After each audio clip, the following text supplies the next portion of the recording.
Hello and welcome back to No Bullshit. Today we're talking about the big Google story going around this week. Everyone's talking about it, so you probably already know the basics. Last week, one disgruntled Google employee named James Damore released the now infamous Google Diversity Memo, which he called Google's ideological echo chamber. In it, Damore makes many salient points, including things about Google's supposed push for diversity, which really amounts to them hiring more women and liberals and trannies. They also purposely exclude people in the majorities, and those who disagree with them, like straight people, white men, and conservatives. Aren't they just the worst? Damore highlights this to show how this sort of diversity is a big hindrance to any sort of meritocracy. Basically, people are being hired based on sexual orientation, skin color, and politics, and not based on their skills, or how good they can perform their job. And this inevitably leads to more supposed diversity, sure, but it also inherently lowers the company's collective skill and overall strength. And skill and strength, in my opinion, should be championed above all in business, especially technology. Who cares if the company is eventually made up of just white men, or just black girls, or all gay Native Americans? Whoever does the job best should be hired, regardless of their identity or politics, in my opinion. But that's not Google's. And the mere suggestion by Damore that women are just not as biologically equipped for the computer sciences, let alone the fact that girls just don't choose to study and work in STEM fields as much, well, that kind of fact-based suggestion isn't something people will put up with in Silicon Valley in 2017. Denying facts and science is so hip in current year, guys. I can't believe it's 2016 and we still have to talk about this. Because it's 2015. 9/11. And barely a day after the memo went internally viral, Google promptly did what James Damore expected. They fired his ass for wrongthink almost immediately, effectively proving Damore's points. If you're not on board with Google's diversity bullshit and its left-leaning politics, you're out of there. Sure, Google's had egg on its face since this happened, but they're basically a monopoly who hardly cares what the public thinks anymore, or even what the right thing to do in general is. Perhaps in some sick, twisted, liberal logic, Google still thinks they're doing the right thing here, but I think over time they'll eventually realize they're wrong. And once the liberal leadership there starts losing some money and supporters, they'll come around too, hopefully. Maybe not though. Google wasn't always this bad though. Things seem to have changed a lot there in the last 4 or 5 years, actually. To illustrate this point, I want to go over something no one else is talking about related to this story. In 2013, 4 short years ago, there was a movie called The Internship that saw a lot of this coming for Google. Let me just recap this for you real quick. We started off in a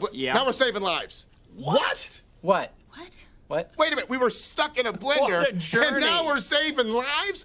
You guys led us to this, thank you. Starring Vince Vaughn and Owen Wilson, The Internship was a sort of spiritual sequel to their 2005 smash hit, Wedding Crashers. But their new endeavor tackled a very different topic, working in Silicon Valley. The Internship has Vaughn and Wilson playing a couple of middle-aged guys who were out of work. Desperate, they decided to finagle their way into Google's internship program, hoping to land a gig at the country's then best and brightest company. And this is where the film's age starts to show already. 2013 wasn't that long ago, but again, a lot has changed in the country and especially at Google. Google was at its true height around 2012 and 2013. Everyone wanted to work there, and they only took the best of the best, the brightest this country or hell, the world had to offer. But the recent trend of forced diversity has started to water down their talent pool, and this diversity theme does show up in the movie as well. In fact, it almost prevents our 2 stars from being hired at Google in the first place. Our 2 daiquiri men. So, what are we thinking? Dana? You're kidding, right? No. Eleanor? They seem like really nice guys, but I don't think so. Okay, moving on. Can I say something? Even though it's a fictional representation, we can see the pitfalls of forced diversity already poking their heads through at Google in this movie. Younger is better and older is weaker and outdated is what they think. Funny enough though, this guy with the glasses actually uses the diversity line against Google itself in order to bring Vaughn and Wilson in. Diversity is in our DNA, right? I thought the goal here was to find people with a different way of thinking. There's plenty of people with a different way of thinking. It doesn't mean that we have to hire them. And there's the rub. This is actually what I think people in the present should be telling Google too. If you want diversity, Google, make your shit fucking diverse. Right now, there's exactly 0 conservatives in leadership positions there. Look it up. Steven Crowder did an excellent video on it, which I'll link below. To sum it up, 90% of Google's directors and managers are not only left-leaning liberal Democrats, they also donate to the Democratic Party, and most egregiously, they donated to Hillary Clinton. Come on, it's 2015. This shouldn't be up for debate. Gross. So Google claiming they want diversity while hiring 99% liberals is a fucking joke. I say they either actually be diverse or they call it what it is. Because right now, Google is not championing diversity. It's championing liberal left-wing nut jobs who only hire gay, tranny, non-binary, genderless, queer lesbians. And that's not even that big of an exaggeration. Customer reliability engineering, sounds smart. Views not necessarily Google's, okay, protective lip service. Her daemon is Misty the Samoyed, okay? Trans and queer as Faith Goldie went over a number of Google's employees she found on Twitter in her video this week on Rebel Media, which I'll also link below. Spoilers, almost all the people she found working at Google were trannies, lesbians, and feminists, and other crap like that. And if Google wants to run its company this way, they shouldn't be claiming diversity. They should just call it what it is. A liberal cesspool, or maybe more accurately, a left-wing Gestapo. I mean, they are censoring and taking down videos with opposing views on YouTube, but hey, I can make a whole other video about how Google is ruining YouTube. Let's focus on just Google for today. Google is not a democracy, it's not a meritocracy, and it's not based on diversity either. Google is liberals virtue signaling about how many gay people they hired, over more qualified straight white men, I might add. They'd rather hire 10 underqualified trannies than bring in 2 straight white male computer prodigies who could probably do the same amount of work in less time and for less money. It's like Google doesn't even want to make money anymore. Are they fucking socialists now? I mean, they do give everything away for free in the movie. These are complimentary. Complimentary, free, whatever you want. What you're saying is whatever I walk away with here It's free. doesn't, yeah.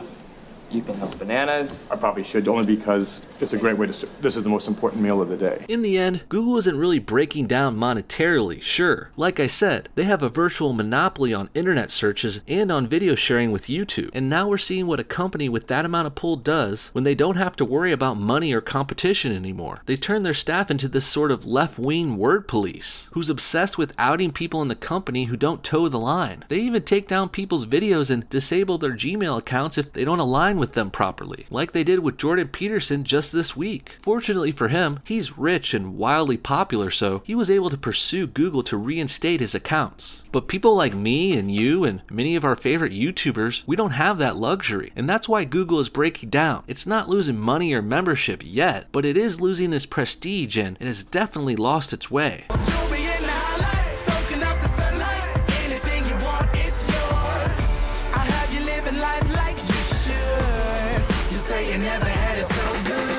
When the movie The Internship came out, people still held Google in high regards. Nowadays, they just don't. I mean, sure, people would still want to work there for the money, but you'd have to sacrifice a lot of your free speech and principles to do that, especially if you're a right-leaning guy like me. I personally wouldn't be caught dead there, but who knows? I could be looking for work again one day soon, if they keep up their censoring and shutting down of people they don't like here on YouTube. I'm definitely someone who would be in their crosshairs. What do you guys think? Is Google breaking down? Should they be pushing this diversity agenda? Or should they just hire the best people for the jobs? And why do they insist on diversifying the premium positions at Google like directors and software engineers? But their cleaning crews and waste management staffs are still highly male dominated. Funny how there's no liberal, gay, queer, tranny janitors at Google, right? But the liberals seem to have taken over all the cool jobs. Comment what you guys think below, and thanks for watching. And in light of these new troubling developments, I highly suggest you guys join and follow my backup accounts, since the possibility of YouTube shutting me down is higher now than ever. Right now my Patreon page is my official backup page, and you can follow me on Twitter for updates. I know the Patreon costs $1 a month, but it's really the only way we can stay independent here on the channel, free from Google's tyrannical reign. Please consider joining there if you want to make sure this show stays afloat in the future. I've already posted some of my deleted videos on the page, and I will continue to update people on Patreon and Twitter should the worst happen, God forbid. Thanks again for watching No Bullshit. See y'all next time. Bye bye.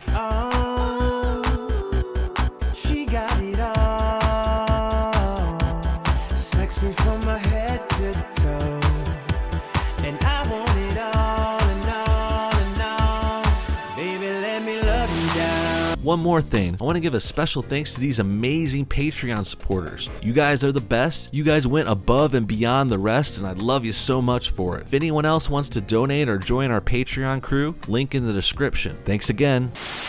So I have an idea. Nowadays, people are taking pictures, right? They have their phones now. They're out. Something catches their eye. They want to take it, but then the photo's just sitting there. What if they take that photo and instantaneously put it out there on the line and they share it with their friends? That's Instagram.